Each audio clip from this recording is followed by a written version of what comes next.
Good morning DXN.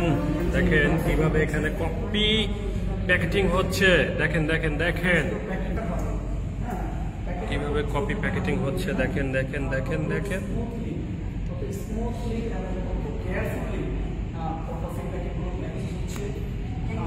চমৎকার ভাবে খুব সুন্দর মেশিনের সহযোগিতায় প্যাকেটিং কমপ্লিট করতেছে।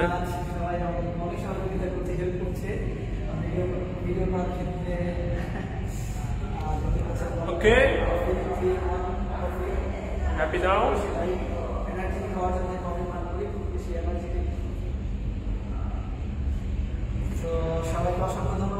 যারা আছেন দেখেন দেখেন এখানে কিভাবে কপি প্যাকেটিং হচ্ছে। আমরা যারা আসলে দূরে থেকে যারা কাজ করছি ডিএক্সএন এর প্রোডাক্ট নিয়ে যারা আমরা প্রমোট করছি, আমরা ডিএক্সএন এর যারা ডিএক্সএন মাধ্যমে যারা অ্যাচিভের মাধ্যমে আমাদের ইনকামটাকে সিকিউর করছি বা আনলিমিটেড করছি। দেখেন আমাদের ফ্যাক্টরির যে উৎপাদন কেন্দ্র বা ফ্যাক্টরিতে যেখানে প্রোডাক্ট প্যাকেজিং হচ্ছে দেখেন সবাই। আসলে আমার কাছে অনেক ভালো লাগছে যে এরকম একটা জায়গায় আমি আসতে পেরেছি। মালয়েশিয়ার মতো জায়গায়, মালয়েশিয়ার কেডাতে ফ্যাক্টরিটা আমাদের অবস্থিত আছে। যারা আছেন মালয়েশিয়াতে আসবেন এবং যারা বিভিন্ন কান্ট্রিতে আছেন হয়তো ডিএক্সএন এর সাথে থাকলে আপনিও একটা সময় ভিজিট করার সুযোগ পাবেন। তো ধন্যবাদ জানিয়ে শেষ করছি।